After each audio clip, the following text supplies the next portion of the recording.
에베소서 1장 7절에서 11절까지 자, 우리 한 목소리로 같이 합독하겠습니다. 자, 에베소서 1장 7절에서 11절 보겠습니다. 시작. 우리는 그리스도 안에서 그의 은혜의 풍성함을 따라 그의 피로 말미암아 속량 곧 죄사함을 받았느니라. 이는 그가 모든 지혜의 총명을 우리에게 넘치게 하사 그 뜻의 비밀을 우리에게 알리신 것이요 그의 기뻐하심을 따라 그리스도 안에서 때가 찬 경륜을 위하여 예정하신 것이니 하늘에 있는 것이나 땅에 있는 것이 다 그리스도 안에서 통일되게 하려 하심이라. 모든 일을 그의 뜻의 결정대로 일하시는 이의 계획을 따라 우리가 예정을 입어 그의 안에서 기업이 되었으니. 아멘. 네, 인사합니다. 우리 예수님, 네, 예수님의 은혜 평강이 넘치시기를 축원합니다. 아멘. 네, 네, 오늘 함께 읽으신 에베소 1장 7절에 11절 오늘 본문을 토대로 예수 그리스도 안에서 받은 은혜라는 제목으로 말씀드리겠습니다. 예수 그리스도 안에서 받은 은혜 두 번에 나눠서 살펴보도록 하겠습니다. 예수 그리스도 안에서 받은 은혜. 에베소서가 어마어마한 은혜의 말씀입니다. 교회로 어떠한 축복이 교회에 주어졌는지, 어떠한 놀라운 이야기들이 교회를 통해서 드러나고 밝혀질 것인지, 수많은 영혼들이 교회를 통해서 구원받을 것인지, 이런 얘기들이 쭉 나옵니다. 하나씩 살펴보도록 하겠습니다. 자, 축복의 세 가지 의미 지난주에 살펴봤죠. 축복. 우리가 받은 축복이 무엇이냐? 자, 아들의 축복을 받았다. 그렇죠? 천국을 상속받는 축복을 받았다. 자, 믿음으로 말미암아서. 두 번째, 신령한 복이다. 모든 육적인 복과 영적인 복을 다 받는 것이다. 그 다음에 세 번째, 은혜의 영광을 찬미하는 축복입니다. 하나님을 찬양하고 하나님께 영광을 올려드리는 복을 우리 믿음의 백성들이 받게 되었다. 자, 그 은혜에 대해서, 예수 그리스도의 은혜에 대해서 은혜로 말미암아 받은 그 축복을, 받은 은혜를 오늘 또 이제 다시 더 자세하게 설명하겠습니다. 사도 바울이 자, 예수님의 구원 사역, 예수님의 구속 사역을 찬미하는 내용, 예수님의 구원 사역, 구속 사역을 찬미하는 내용. 자, 그 구속의 은혜, 예수님의 구원의 은혜는 그리스도의 은혜의 풍성함을 따라서 베풀어졌다. 말이 좀 어려운데 좀 쉽게 풀어가겠습니다. 그리스도의 은혜의 풍성함을 따라서 우리에게 주어졌다. 이런 것이죠. 자, 여러분들 2주에 걸쳐서 예수 그리스도 안에서 받은 은혜 살펴보도록 하겠습니다. 자, 예수 그리스도 안에서 받은 은혜 첫 번째는 죄사함을 받았다는 거예요. 죄사함을 받았다. 7절을 다시 한번 읽겠습니다. 7절 시작. 우리는 그리스도 안에서 그의 은혜의 풍성함을 따라 그의 피로 말미암아 속량 곧 죄사함을 받았느니라. 아멘. 예수 그리스도 안에서 어떤 은혜를 받았느냐? 그 첫 번째가 죄사함을 받았다는 거예요. 죄를 사했다는 거예요. 우리 죄가. 자, 오늘 본문에 구속과 속량이라는 표현이 나옵니다. 속량, 구속 같은 말인데, 이 구속과 속량이라고 하는 것은 자, 전쟁포로 아니면 죄인 아니면 노예 이런 존재들을 돈을 주고 어떤 값을 지불하고 풀어주는 걸 말하는 거예요. 구속, 속량. 자, 죄인을 구속하시는데 하나님께서, 예수님께서 어떻게 하셨냐? 자신의 피값을 주고 사셨다는 거예요. 사람은 다 죽게 되어 있어요. 그러니까 죄로 말미암아 사망이 옵니다. 아담과 하와가 하나님께 범죄하고 인간에게 사망이 찾아왔어요. 만약에 불순종하지 않았고 범죄하지 않았더라면 어쩌면 에덴 동산에서 천국에서 영생을 했을 거예요. 그런데 사람이 죄를 범함으로 말미암아서 하나님 에덴 동산에 쫓겨나고 사망이 찾아왔다는 거예요. 죄 때문에 죽는 거예요. 죄 때문에. 자, 그래서 우리는 다 죽게 생겼고 사망이 찾아왔고 지옥 가는 거예요. 죄 때문에. 죄로 말미암아서. 그러니까 하나님 말씀에 불순종하고 떠나버렸어요. 네. 우리 안에 다 죄가 있어. 그죠? 대표적으로 죽어야 되는 거예요. 그러니까 다윗이 밧세바를 간통했을 때 그뿐이겠습니까? 살인하지 말라, 간음하지 말라, 도둑질하지 말라, 거짓말하지 말라, 내 입을 새 집을 탐내지 말라. 하나님께서 선을 정하셨던 수많은 선들이 있는데 막 넘나들어 그냥 미워하고 막 악독한 마음들이 많고, 그죠? 그런 죄악으로 말미암아 죽어야 되는데 예수님께서 대신 죽어주셨다는 것이, 대신 빚값을 흘려주셨다. 자, 예수 그리스도 안에서 받은 그 은혜가 무엇이냐? 그 은혜로 말미암아서 우리가 죄 사함을 받았다는 거예요. 이게 기가 막힌 얘기네요. 죄 사함을 받았다. 예수님 안에서.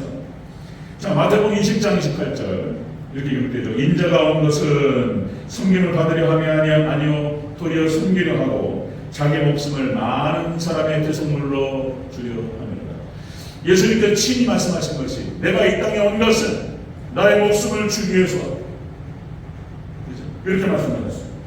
자, 지금 우리가 수요일날 레위기 제사법을 보고 있는데 5대 제사, 예수님께서 어떤 형태로 오시게 될지, 우리가 어떻게 죄 사함을 받게 될지를 상징적으로 모형으로 보여주고 있는 거예요. 희생제사, 희생양을 잡아가지고, 그죠? 예수님께서 희생양이 되죠. 세례 요한이 말하죠. 보라, 세상 죄를 지고하는 하나님의 어린 양. 그 예수님께서 희생양이 되셔서 우리를 대신해 십자가에 못 박혀 죽으셨다. 신명기 24장 18절 속량과 구속이라고 하는 표현이 너무나 많이 나와요. 제가 지금은 예전하고 달라가지고 그래도 말씀드렸던 것처럼 지금 뭐 침은 나와요. 침. 지금 예전에 어려웠어요.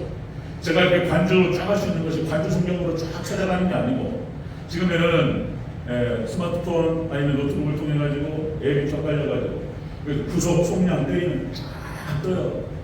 성경 전체 창세기 요한계시록까지 너무나 많았어. 예수님의 그 구속과 그 은혜가 신명기 24장 18절 너는 애굽에서 종되었던 일과 너희 하나님 여호와께서 거기서 속량하신 것을 기억하라. 자, 여러 번 말씀드렸던 것처럼 이스라엘 백성들에게 하나님께서 늘 강조하시는 것이, 자, 나는 아브라함의 하나님이요 이삭의 하나님이요 야곱의 하나님이요 이렇게 말씀하시다가 출애굽 이후는 바뀐단 말이에요. 자, 너희를 애굽에서 너희 종되었던 집에서 거기서 끌어내신 하나님을 기억하라. 하나님의 속량을 기억하라. 계속 말씀하세요. 자, 로마서 23장 14절 그리스도 예수 안에 있는 속량으로 말미암아 하나님의 은혜로 값없이 의롭다 하심을 얻은 자 되었느니라. 예수님으로 말미암아서 구속을 받았다. 그 말씀.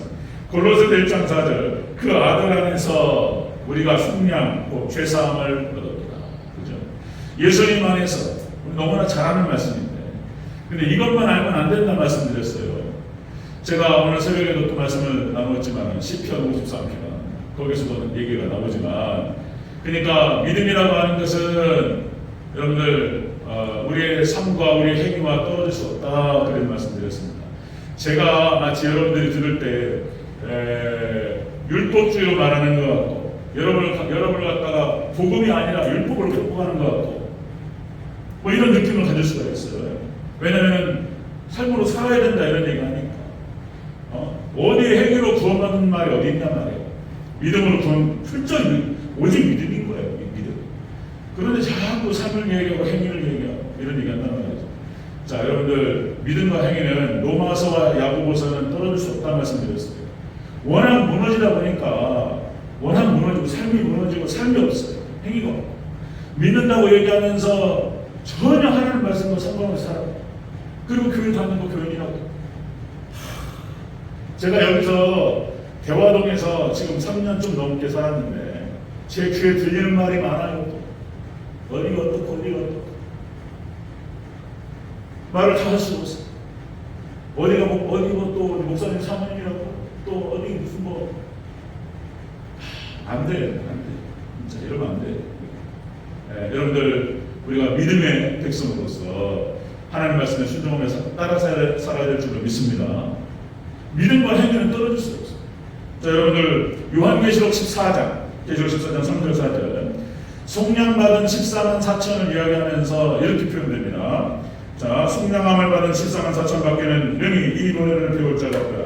이 사람들은 여자와 더불어 더럽히지 아니하고, 이 여자는 음녀를 말하는 거예요. 음녀 그러니까 남편이 있는데 바람피는 여자를 말하는 거예요. 그러니까 타락한 교회를 말하는 거예요. 자, 음녀와 더불어 더럽히지 아니하고 어린 양이 어디로 가든지 따라가는 자며, 예수님께서 무엇을 요구하든지 순종하는 자라는 거예요. 24만 4천 속량받은 자 처음 익은 열매로 하나님과 어린 양에게 속한 자들, 이렇게 표현해요. 계시록에 여러분들 마지막 종말의 때 우리 믿음의 백성들이 어떻게 살아가야 되느냐, 철저히 어린 양 되신 우리 예수님만을 잘 따라서 거룩함을 이루는 저희들 되시기를 주의 이름으로 축원합니다. 믿음으로 구원받는 거예요. 자, 오늘 예수 그리스도 안에서 받은 은혜가 무엇이냐 이렇게 얘기할 때, 자, 죄 사함을 받았다. 자, 이게 본문 깔아놓고 얘기해야 됩니다. 제가 너무 말 많이 하면 안 되고 넘어가겠습니다. 자, 예수 그리스도 안에서 받은 은혜. 자, 첫 번째가 죄 사함을 받았다. 이 은혜예요. 두 번째 예수 그리스도 안에서 받은 그 은혜. 자, 모든 지혜와 총명을 넘치게 받았다. 이렇게 말하는 거예요.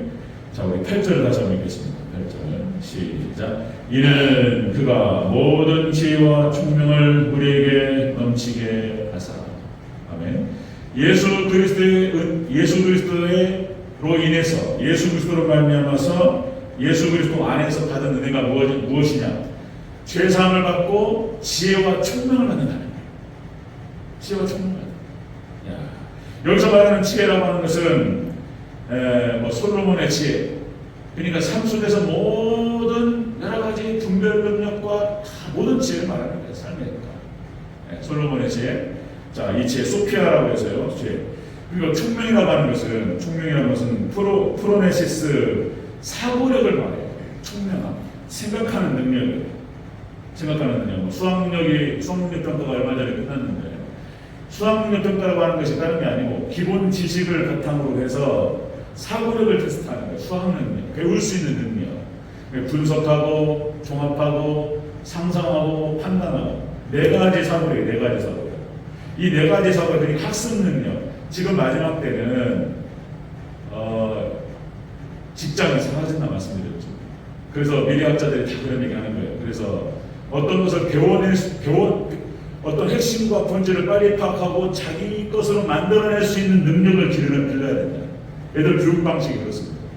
그래서 아예 그냥 직업의 분야가 달라져요. 직업의 분야가 1편을 살아가면서 5번 이상 바뀐다는 거예요. 그래서 빨리 어떤 것들을 이제 과거에 우리가 배워가지고 그래서 평생 풀어먹는 그런 시대는 끝났다는 거예요. 자, 그런데 예수님 안에서 그리스도 안에서 받은 은혜가 지혜와 총명을 받는다는 거예요. 지혜와 총명. 자, 여러분들 모든 지혜는 말씀에서부터 흘러나와요. 말씀에서부터 기가 막히는 거예요. 제가 그냥 말씀드리는 것이 아니고 이 진리와 말씀에서부터 모든 지혜가 나와요. 우리 사람이 하나님 말씀으로 창조됐어요. 우리 뇌 구조가 말씀으로 되어 있어요. 이 뇌파가 같아요. 그래서 제가 이제 공부할 때 저는 말씀을 한 장 읽고 공부하면 집중력이 달라져요. 이런 세계에 대해서 깊이 깨달았어요, 여러분들. 여러분들 말씀을 떠나는 어떤 윤리는 있을 수가 없어요. 자, 인생을 살아가면서 모든 삶의 기준이 하나님의 진리의 말씀인 줄로 믿습니다. 말씀을 따라가지고 무슨 윤리를 세우려고 한단 말이에요. 무슨 예를 들어서 일부일처가 성경에서 말하는 것이 일부일처를 공부하고 있는데 일부일처를 갖다가 떠나가지고 어떻게 한번 잘 살아볼까? 실험해봐요. 안 돼요. 그 다음에 낙태가 어떻고 동성애가 어떻고 하나님 말씀을 떠나고 하나님을 떠나가지고 무슨 윤리를 얘기하고 망하는 거예요. 하나님께 말씀하시면 다 이유가 있어요. 다 이유가 있어요. 이게 참 안타까워요. 지금 요새 유전자 가위라고 하니까 생명공학에서 기술이 발달해서 지금 벌써 중국에서 그 일을 저질러 버렸어요. 그러니까 유전자 가위를 통해 가지고 아이가 태어나지 않았는데 들어가 가지고 유전자로 조작해 버려요. 이렇게 그래가지고 어떤 병이 나올 것을 갖다가 싹 이렇게 잘라버려요. 유전자로 나옵니다. 요새 여러분들 생명공학의 발달이 진짜로 거기까지 왔어요. 산부인과 가지고 우리 아이는 파란 눈이었으면 좋겠습니다. 우리 아이 금발이었으면 좋겠습니다. 다 만듭니다. 지금 만들어요. 우리 아이는 키가 얼마나 됐으면 좋겠습니다. 병을 어떤 병을 그러니까 이런 상황이 왔어요. 그래서 지금 이제 여기에 대한 논쟁이 많아요. 그래서 병만 치료하자. 병만. 이 아이가 커나가는 과정에서 40살 때 아니면 50대 중반에 무슨 병에 걸릴 것이라고 하는 것이 유전자 게놈에 싹 나와요. 그걸 갖다가 싹 해가지고 없애버린단 말이에요.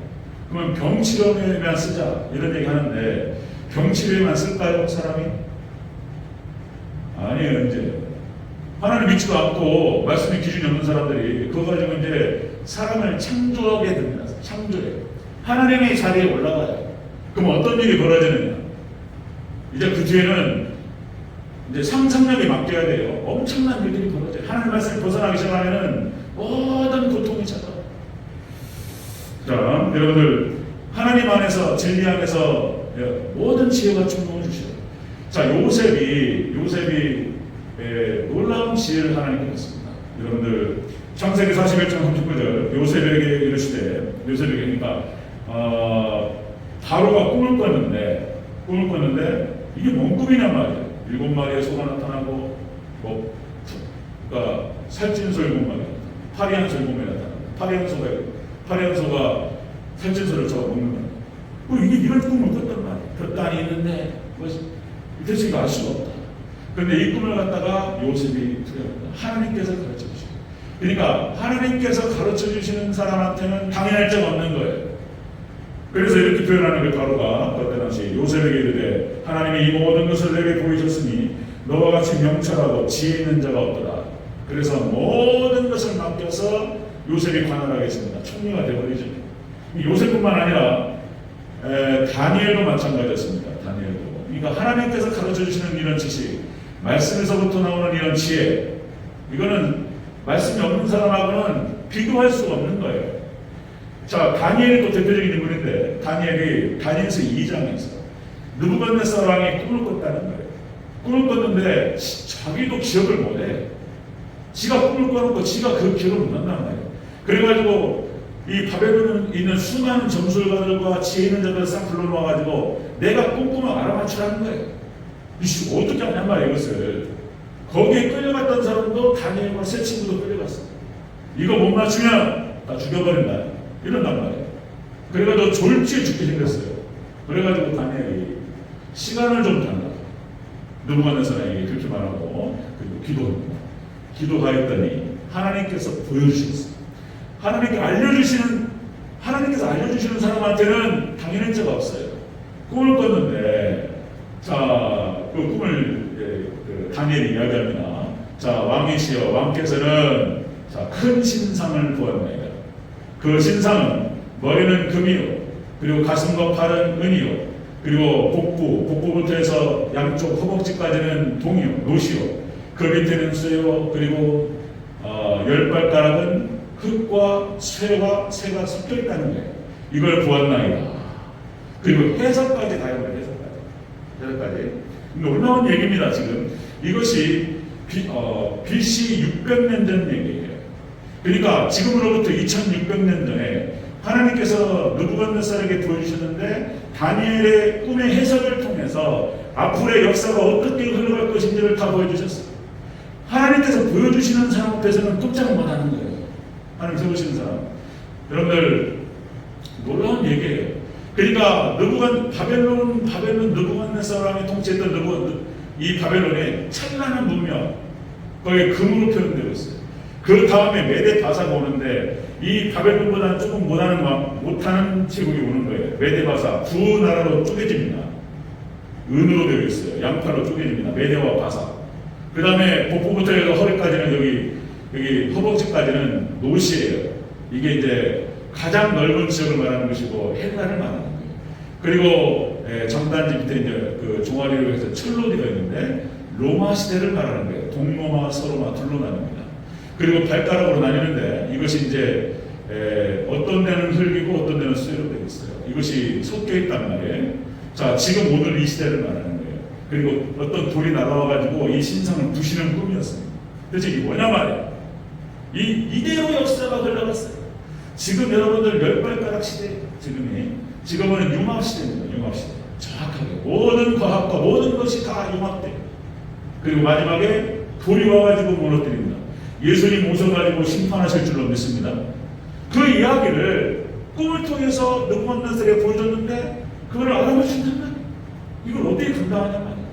자, 여러분들 다니엘의 그 지혜는 이렇게 표현됩니다. 그냥 말씀드렸듯이 바벨론 전체의 지혜보다 뛰어났습니다.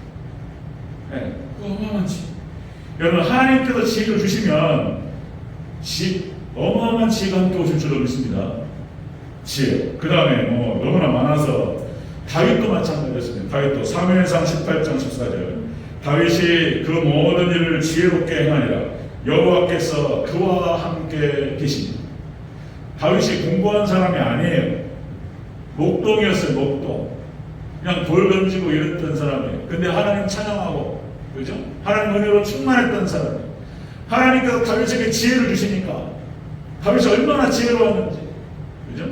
다윗의 또 시편을 읽어보세요. 다윗이 지었던 시편. 셰익스피어라든지 어떠한 눈필바가 얘기하는 것보다 탁월한 시가. 여러분 우리에게 지혜를 주시면 여러분 놀라운 지혜가 우리에게 넘쳐날 줄로 믿습니다. 아멘. 예수 그리스도 안에서 받은 그 은혜가 무엇이냐? 죄사함을 받고 모든 지혜와 청명을 받는다는 거예요. 그죠? 너무 많아서 또 여러분들 말씀에서부터 오는 지혜. 그래서 여러분들 유태인과 청교도가 또 세계를 지배하는 거예요. 어렸을 때부터 유태인들 회당에서 테필이라고 해가지고 율법에 모세오경은 다 암기시켜요. 제가 이제 제 후배가 이스라엘 유학 갔다 온 친구가 있어가지고 얘기하더라고요. 다 그런 건 아니랬고요. 다 그런 건 아닌데 그 중에서 특별히 이렇게 교리를 따라가는 특별한 유대파가 있대요. 그래가지고 테필리를 전체를 암기시킵니다. 근데 이 암기한 아이들이 뇌 구조가 생겨 프레임이 생깁니다. 그래가지고 얘네들이 다 하버드 예일 해가지고 여기서 다 수업을 합니다. 얘네들이 청교도를 중심으로 해서 말씀교육을 어렸을 때 받은 친구들이 세계를 지배해요. 놀라워요.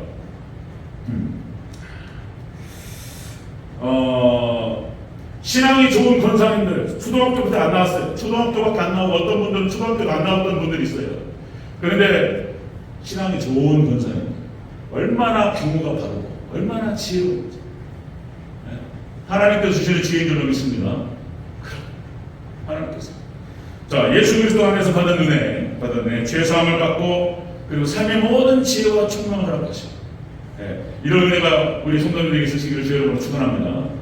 이 은혜 주시고 세 번째 예수 그리스도 안에서 받은 은혜 세 번째 하나님의 뜻의 비밀을 알게 하시고 하나님께서 구절을 다시 한번 읽겠습니다. 구절 시작. 그 뜻의 비밀을 우리에게 알리신 것이요 그의 기뻐하심을 따라 그리스도 안에서 때가 찬 경륜을 위하여 예정하신 것입니다. 아멘. 그 뜻의 비밀을 알려주셔요. 그러니까 하나님께서 특별히 예수 그리스도 안에서 은혜를 주시는데 죄를 사하시고 그 다음에 지혜와 총명을 주셔서 그리고 하나님의 뜻을 알게 하시고 그걸 갖다 하나님께 알려주시고 여러분들 지혜와 총명을 주셔서 지금도 여러분들 하나님 말씀 특별한 총명 창세기부터 요한계시록까지 하나님께서 하나님의 뜻을 보여주셨어요. 다 드러났습니다. 그런데 그 계시는 점진적으로 이해가 돼요. 2000년 걸렸어요. 지금 예수님께서 오실 날이 얼마 안 남지 않았다. 지금 요한계시록을 통해 가지고 그 징조가 드러납니다. 드러나는데 일반 은총과 특별 은총이 융합이 되면서 이게 이제 뜻이 예전에 몰랐던 것들이 드러나기 시작합니다. 여러분들 믿음이 없는 하나님을 믿지 않는 무슨 대단한 철학자, 대단한 과학자 얘기하는데 믿음이 없는 사람들이 눈에는 안 보여요. 이게 참 아무것도 몰라요, 진짜로. 그런데 성경 교육을 제대로 받은 초등학생들, 중학생들이 더 똑똑해요. 초등학교도 제대로 못 나온 본 사람들이 더 똑똑해요. 하나님의 말씀을 제대로 들어가서 그 말씀을 딱 믿고 붙들고 그 말씀대로 따라가면은 그 어떠한 지혜자를 다 능가할 수 있어요. 하나님 말씀이 그와 함께하면 돼요.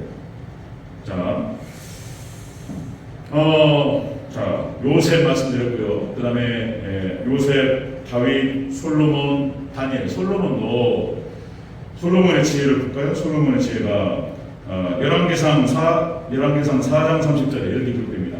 솔로몬의 지혜가 동쪽 모든 사람의 지혜와 애굽의 모든 사람 지혜보다 뛰어난지.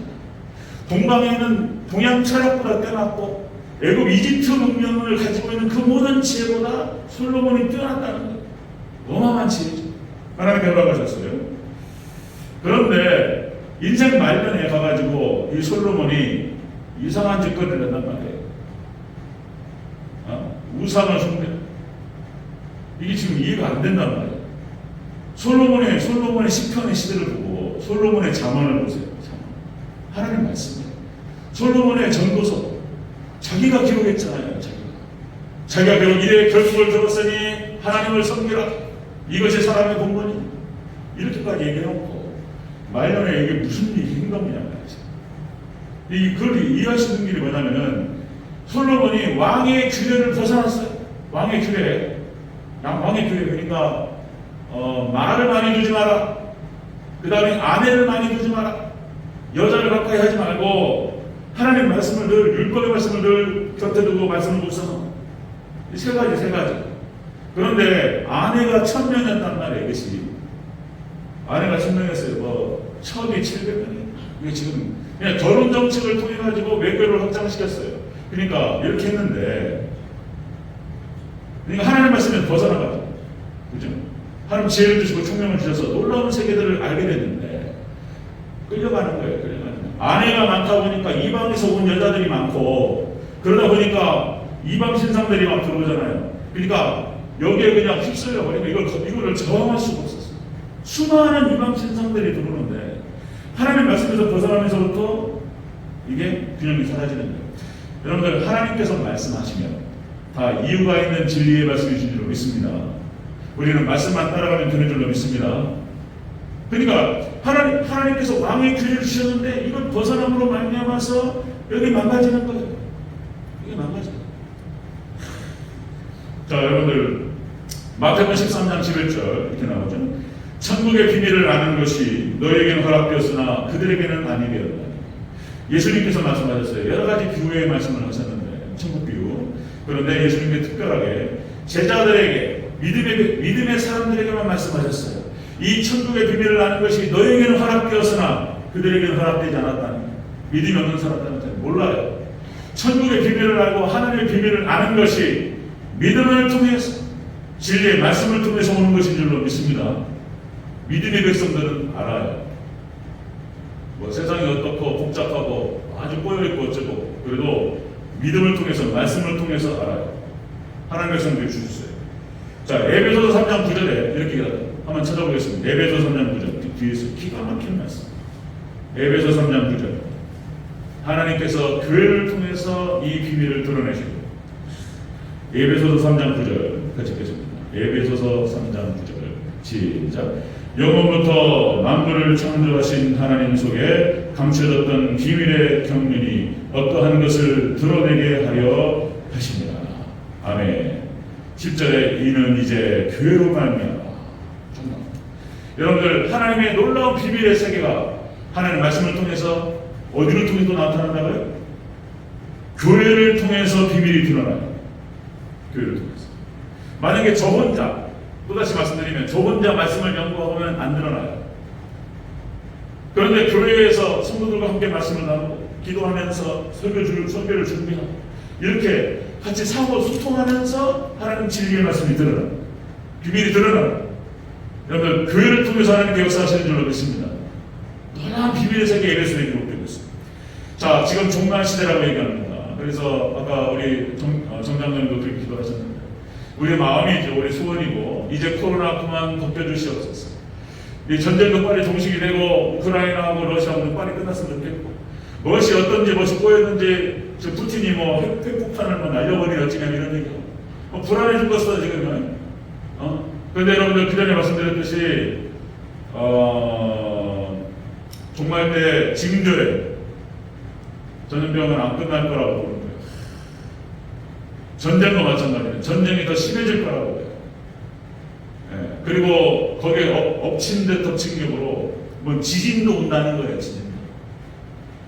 그래가지고 그 결과로 여러분들 기근이 찾아와요. 기근이. 이게 7.27나파를 지금 우리 제가 진행하다가 말았는데 멈췄는데 또 제가 또 잡아서 또 진행해야 돼요. 그러니까 마지막 때 지금 징조예요. 전쟁이 오고 그 다음에 전염병이 찾아오고 이러면서 이제 기근이 찾아옵니다. 이 기근은 경제적인 어려움입니다. 올 거예요. 그래서 이 마지막 때는 하나님 믿음을 더해 주시고 이 마지막 종말의 때 하나님 말씀 붙들고 미래에 일어날 일을 요한계시록이 이 마지막 때 풀려요. 다시 오늘 본문하고 연결되는 거예요. 하나님께 지혜와 총명을 주셔서 하나님의 뜻에 그 비밀을 벗겨주셔요. 교회만 알아요. 교회만. 다른 데는 아무도 모릅니다. 교회에게만 하나님께서 말씀해 주세요. 어떤 일이 벌어질 것이며 일이 이렇게 진행될 것을 다 말씀해 주셔요. 그리고 어떻게 준비해야 될 것인가. 그리고 하나님 백성들은 분명히 말씀하셨어요. 털 것 하나 다치지 않고 보여주시겠다고 말씀했습니다. 아멘. 털 것 하나 안 다쳐요. 야, 이게 참. 그러니까 사드락과 메삭과 아벳느고 풀무불에 들어가요. 그게 환란이에요. 그런데 예수님께서 그 안에 계셔서 손털 하나 타지 않고 나옵니다. 아멘. 그것이 징조, 그것이 모형으로 보여주신 거예요. 마지막 때 다니엘, 그러니까 사자굴에 주의 종을 어떻게 지켜줄 것인지, 그리고 새 친구를 어떻게 지켜줄 것인지 하나님께 다 보여주셨어요. 그러니까 마지막 때, 너희를 철저히 구하리라 이렇게 말씀하셨어요. 그런데 교회만 구원 믿습니까? 노아의 방주. 자, 이것들 하나씩 풀어갈 거예요. 그러니까 하나님께서 주시는 지혜 놀랍습니다. 자, 오늘 에베소서 말씀을 통해서 교회에게 주신 이 축복의 말씀들을 나누고 싶었어요. 그래서 여러분들 우리 대전제일교회 성도님들 힘내시고 여러분들 어렵고 힘들 때 하나님께서 함께 하시고 지켜주시기를 또 기도할 것이며 여러분들 힘내시기를 주의 이름으로 축원합니다. 약속의 말씀이 엄청나요. 여러분들 이 말씀대로 이루어질 줄로 믿습니다. 말씀 정리하고 마치겠습니다. 예수 그리스도 안에서 받은 은혜가 뭐냐 말이에요. 죄사함을 받고 그리고 모든 지혜와 총명을 받고 그리고 하나님의 지혜 비밀의 세계들을 열어주시는 그런 은혜를 받습니다. 이 은혜가 충만하시고 주의 이름으로 축원합니다.